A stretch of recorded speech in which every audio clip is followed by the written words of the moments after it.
Okay, good day everyone. So we are the group 12 and we will going to report about the world Englishes. So group 12 is consists of 5 members and Mr. Gerald Ebrado will report streams of world Englishes and a methodological approach. And yours truly, Christine May Tigley will report world Englishes methodologies, purpose linguistics, and Ms. Leslie Tijano will report case study and ethnographic, survey usage, and resources for future reading. And Ms. Christine Zamora will report acoustic analysis, methodologies of EIL, and purpose-based inquiry. And Ms. Christine Lavore will report ethnographic tools, survey and questionnaire, and future directors. So to formally start our report for the introduction,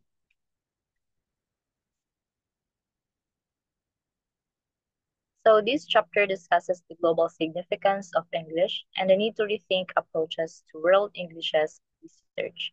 So this chapter highlights globalization-driven concepts like superdiversity and translanguaging, but notes the lack of focus on methodological approaches. The author aims to address this gap by outlining key research stream and methodological tools in field. So it refers to the different varieties of the English language spoken and used around the world. So it emphasizes that the English is no longer controlled by the UK or the US. It has become a global language shaped by the local cultures and identities. So the next reporter will report the next subtopic of our report.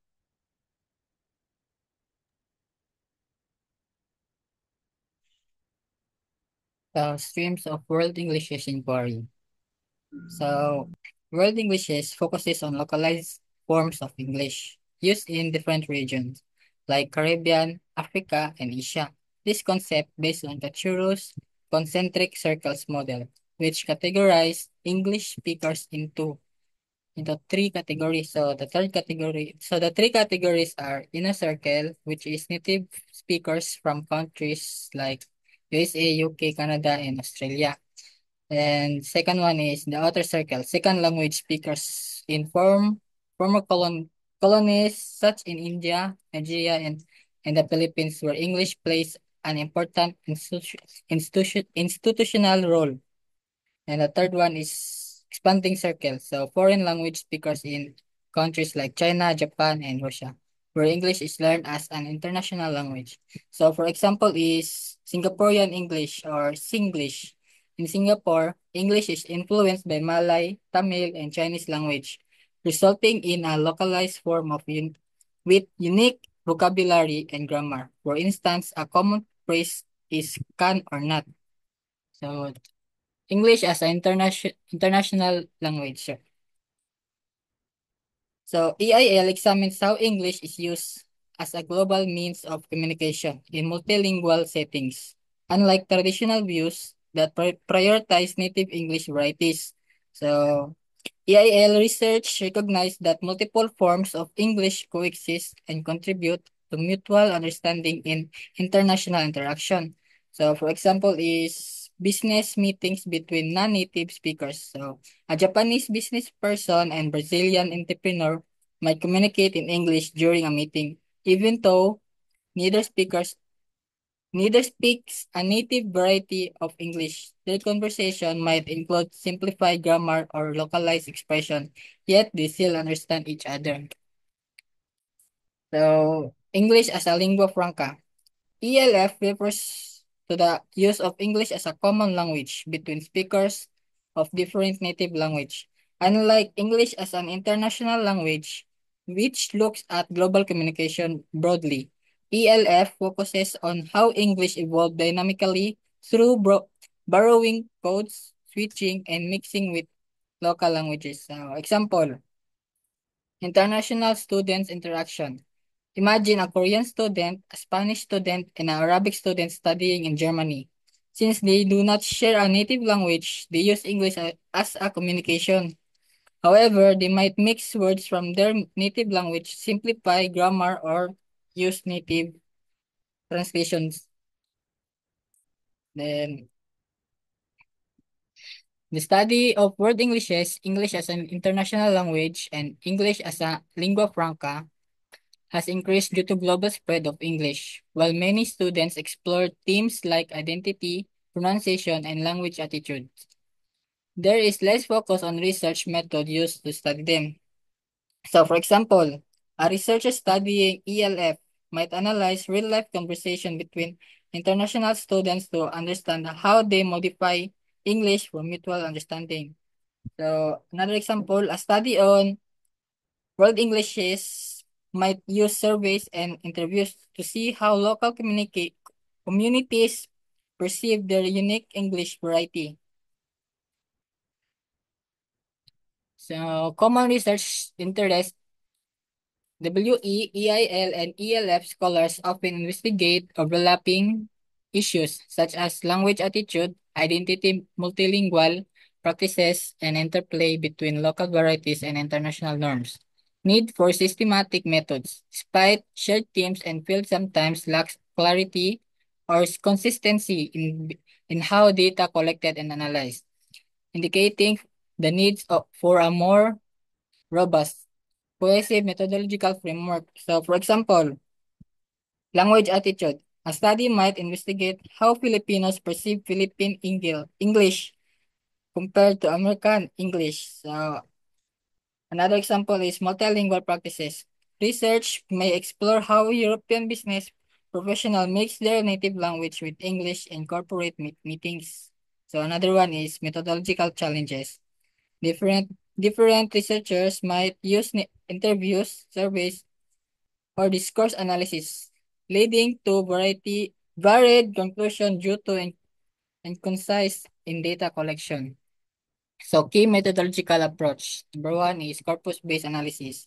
So corpus-based analysis is a quantitative research method where large collections of text or spoken language or corpora are analyzed to identify patterns in linguistic feature using threads and variation across different English varieties.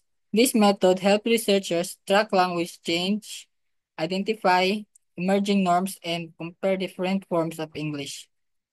So, example, researchers on Singaporean English might investigate how frequently local expressions like kanla appears in every conversation. The other one is corpus study of academic writing could examine where non-native English writers use more passive voice than native speakers. Number two, qualitative and discourse-based methods. So these methods focus on understanding language in its social and cultural context rather than analyzing frequency or patterns. Researchers use ethnographic research, interviews, and discourse analysis to study how English is used in real life situations. And this approach helps uncover how meaning, identity, and power relations are negotiated in conversation or text.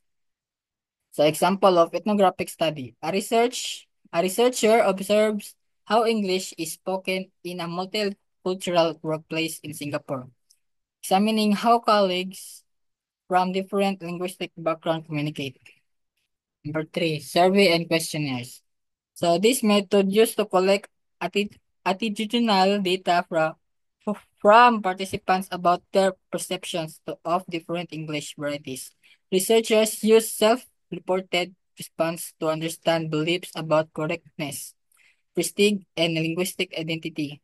These insights help in understanding how people view different accents, dialects, or non-native varieties. So, example, a questionnaire is given to employees in a multinational company to understand their attitudes towards using English as a common workplace language. So, for last one is acoustic or phonetic analysis. So, this method is used to study pronunciation and phonological variation by analyzing the physical properties of speech sounds. Researchers use tools like Pratt software to measure acoustic features like pitch, vowel length, and frequency. This helps in understanding how local accents develop, merge, or different from standardized norms.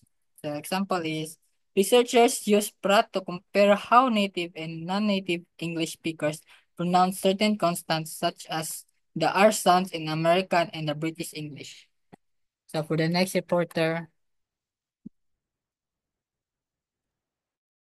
Okay, so for the next one, World English's methodologies. So beginning in the mid-1960s, WE or World Englishes has developed as a field concerned with investigating different varieties of English as legitimate systems. As Catroux of 1976 argued, the strength of the English language is in presenting the Americanness and its American variety and the Englishness and its British variety. Let us therefore appreciate and encourage third world English varieties in English too. So for the next page,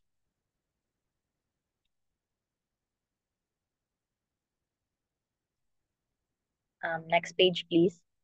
Yes, so for the key features of WE methodologies, so first is the context-sensitive approaches, focus on how English is adapted and used in specific regions. And second is local voices and perspectives, prioritizing the experiences and views of English users outside traditional English-speaking countries.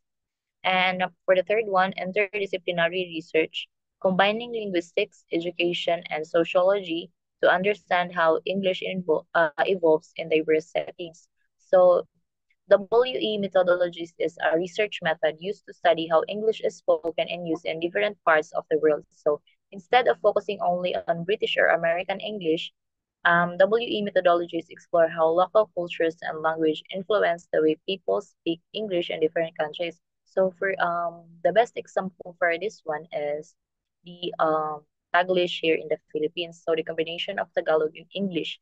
So for example, one sentence is, "Can I have extra rice po?" So we can observe that this sentence has a English and Tagalog also. So this WE methodologies aims to study how specific country develop this kind of English variety, which is the Taglish. So yes, for the next one, next slide, please.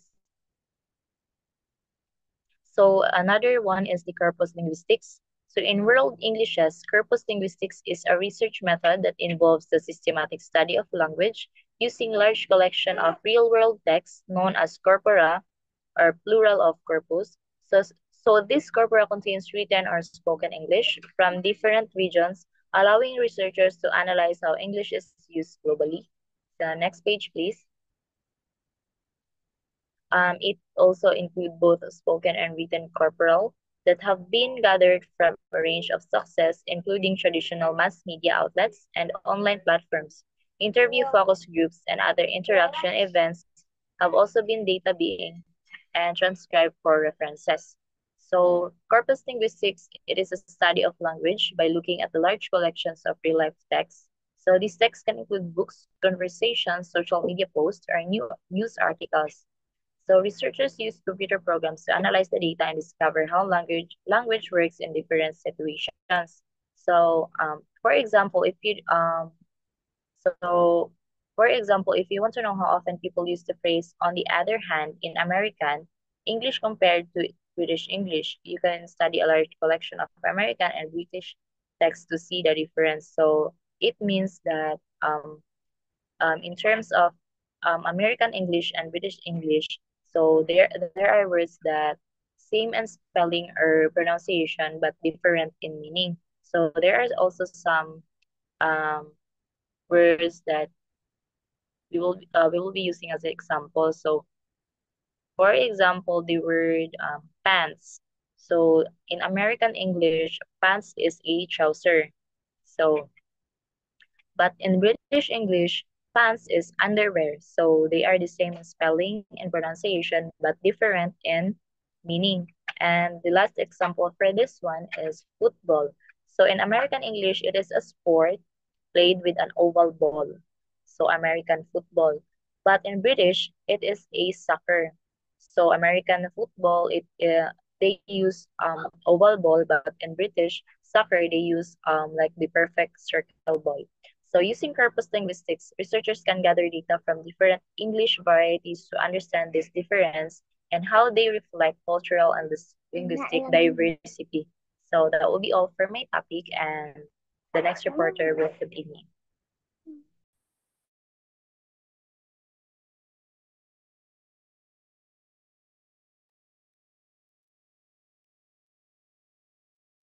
So next is case study and ethnography. Case study in-depth analysis of a single instance to understand a phenomenon. Generalizability may be limited. Ethnography, immersive study of a culture or group to understand their worldview and practices from an insider perspective. Focuses on rich description and holistic understanding. So case study, these methods provides richer understanding of social linguistic realities and cultural environments where different world Englishes varieties are spoken. So case study is in-depth investigation of a single instance or event. It involves detailed examination of a specific subject like person, event, group, and even phenomenon to gain a comprehensive understanding. So for example, we do a case study about how people deal with the other languages or dialect. So to have the answer of this, we need to conduct a interviews with some people of how they use a different languages or dialect. For ethnography, it might also be same. We have the participant also conduct the interviews, so it could be explore how this can work and give the answer to the question about ethnography. I mean, question, but ethnography is too broad than case study because ethnography is the complexities of a cultural or social setting, while case study is narrow focus on a single case or event. So case study could be done in short term, typically a few months or less, while ethnography is a long term, often long lasting or several months or years. Next slide, please. So according to Chu 2013 or 2013, an ethnography study investigating the use of Singlish in Singaporean Islamic classroom, the study found that Singlish use fostered camaraderie and resisted the dominance of standard English. So according to Chu, 2013, he examined Singlish usage in Singaporean Islamic classroom, showing it fostered camaraderie and challenged standards English. And for Fori 2013, a study using interviews with Indian women working in international call centers. This research explored the social impact of this employment, revealing both negative consequences, increased workload, reduced social life. And for positive benefits, it could be the economic and social advantages. According to him, he investigated the social impact of international call center work on Indian women, revealing both positive and negative consequences. Next slide, please.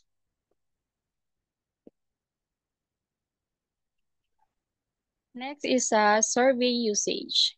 It discussed the use of surveys in researching language usage, attitudes, and environments. So researchers utilize both large-scale government surveys and their own to gather data on English language variation worldwide. Studies cited show how surveys can reveal the influence of ethnicity and age on world familiarity, like Chinese, on words among Malay speakers, and how different English varieties are perceived across communities.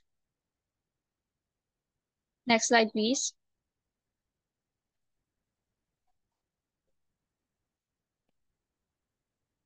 So for survey usage, it explains how survey are a valuable tool for researching language use. It helps researcher to understand how difficult or how different factors like ethnicity and age influence people's familiarity with a specific word, especially loan words, like word borrowed from other language. So the example of this, the Malay English speakers and their familiarity with Chinese loanwords illustrates this.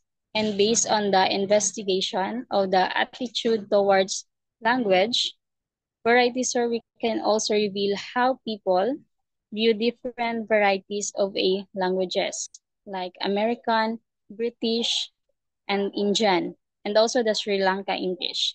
The study of Sri Lanka English speakers' attitude shows a preference for British English despite positive use of all. So survey usage are used to study language usage, attitude, and environment. So next reporter, please. Next reporter will continue.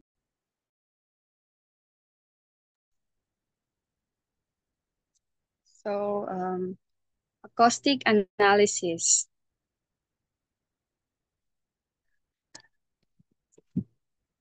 Acoustic analysis underscores how one variety differs in sound from another, and much Guy's design allows an understanding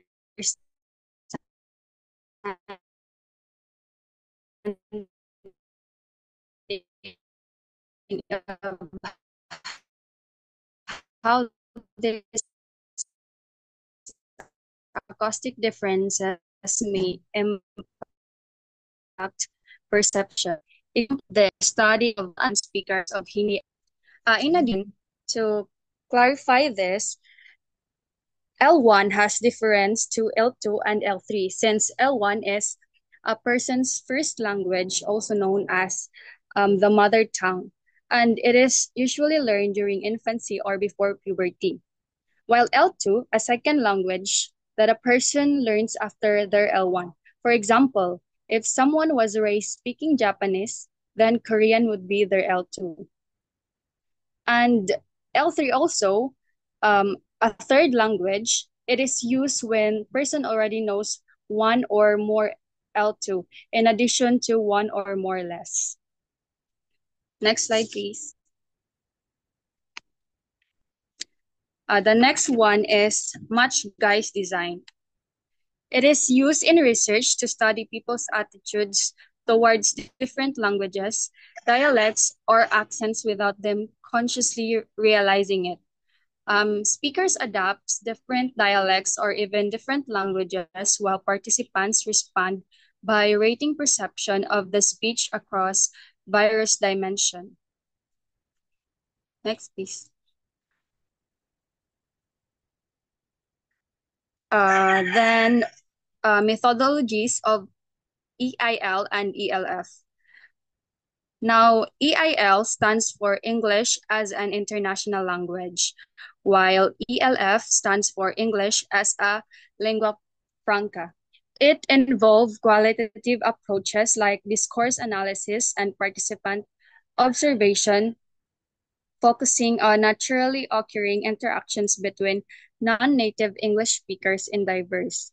Next slide, please.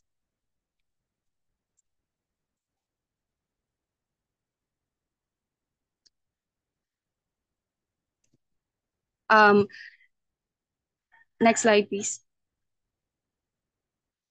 It also focuses in natural communication, where researchers study real-life interactions between non-native English speakers in situations where English is used as a lingua franca, such as international conferences, business meetings, or online forums. Next is the corpus-based inquiry. Now, what is corpus-based inquiry?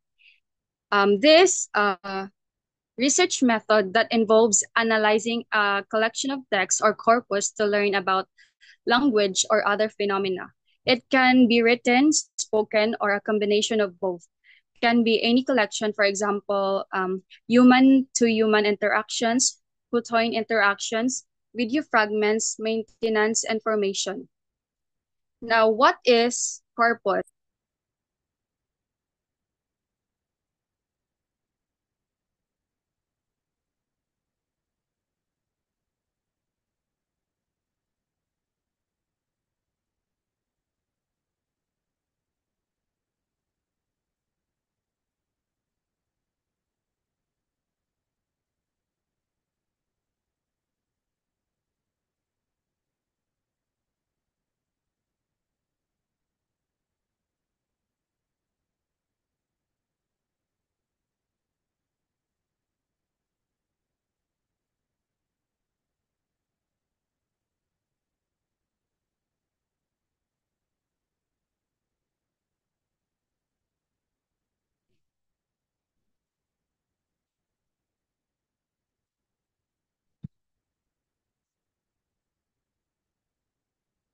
Next, please. Also, corpus is collected in order to learn from it. That is to extract domain-specific information. Examples can be analyzed, and rules and models underlying the examples can be discovered. Next. Next reporter will be Miss Christine.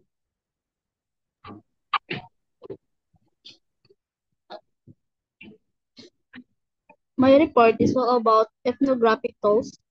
Ethnographic tools include interviews, survey, field notes, diaries, focus groups, and software programs. First one is interviews. A well-known method that allows researchers to connect with individuals and get first-hand information. Field notes, a crucial tool for documenting observations, thoughts, and experiences, a key part of its reflexive ethnography. Next one is survey, an inductive research method that helps researchers get data, analyze it, and reach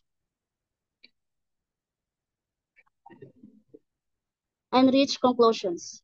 Analytic induction in research design that use survey questions to test hypotheses. The next one is diaries, provides researchers with access to the lives of individuals and communities. Researchers can gain insights into how their understanding and relationships develop. Focus group provides a setting for people to discuss their experiences and perspective, help researchers understand why people behave and think the way we do. Next, please. Survey and questionnaires. A questionnaire is a set of questions, while a survey is a process of collecting and analyzing data from many people. Questionnaires are usually faster and more cost-effective, but survey can generate more subjective or objective responses. Questionnaires typically use closed-ended questions, can be used to gather demographic information like age, gender, and education. Can be used to detect psychological disorders. While survey can use a mix of closed and open-ended questions, can generate subjective or objective responses, can be used to gather insights about the group of people,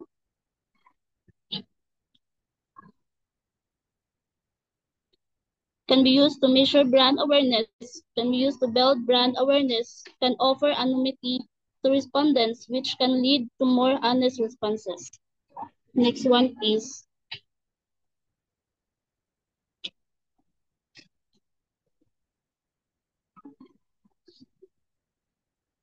Next one po, future direction.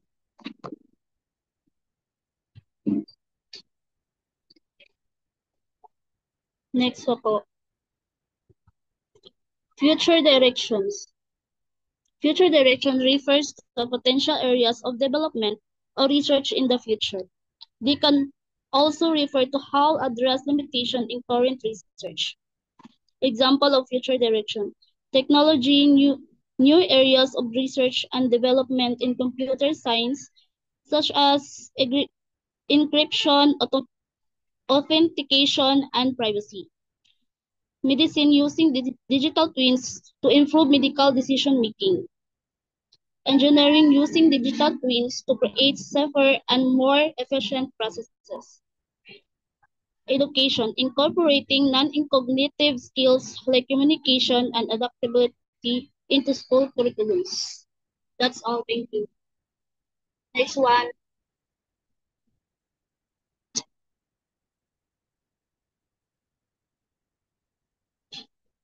Next reporter.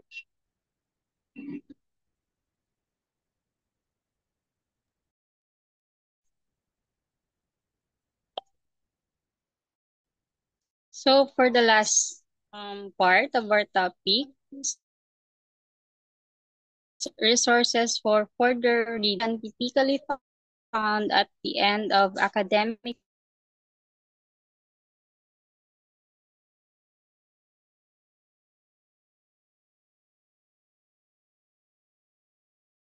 papers, book chapters, or additional publication article information or in different perspectives on the topics discussed in the main text.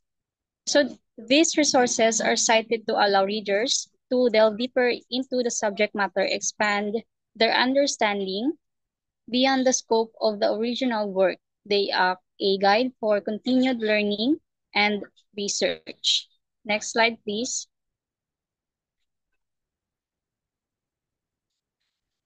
So for the several key concepts, it helps students, it helps for the resources of the future reading.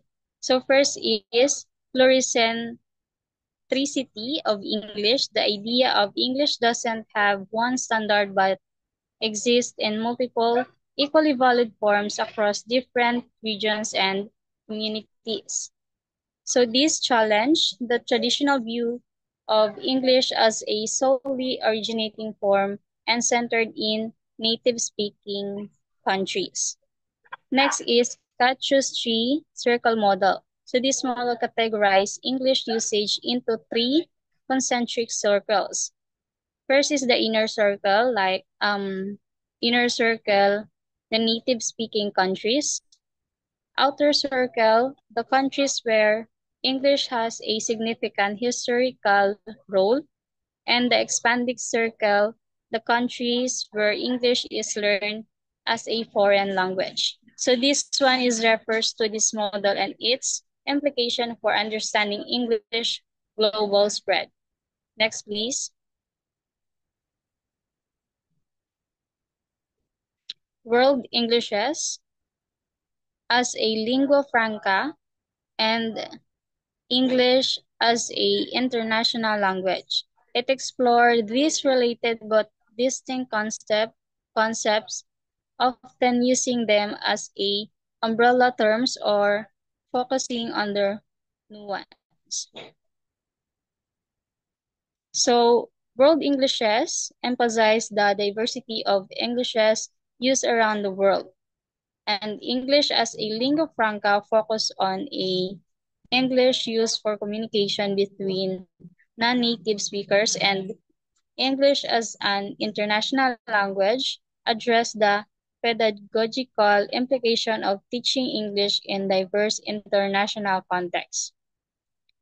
Pedagogical implication, it address the need for adapting teaching methodologies to accommodate the diverse needs and uses of English in a globalized world. So this include considering the linguistic backgrounds and communicative goals of learning. Next, please.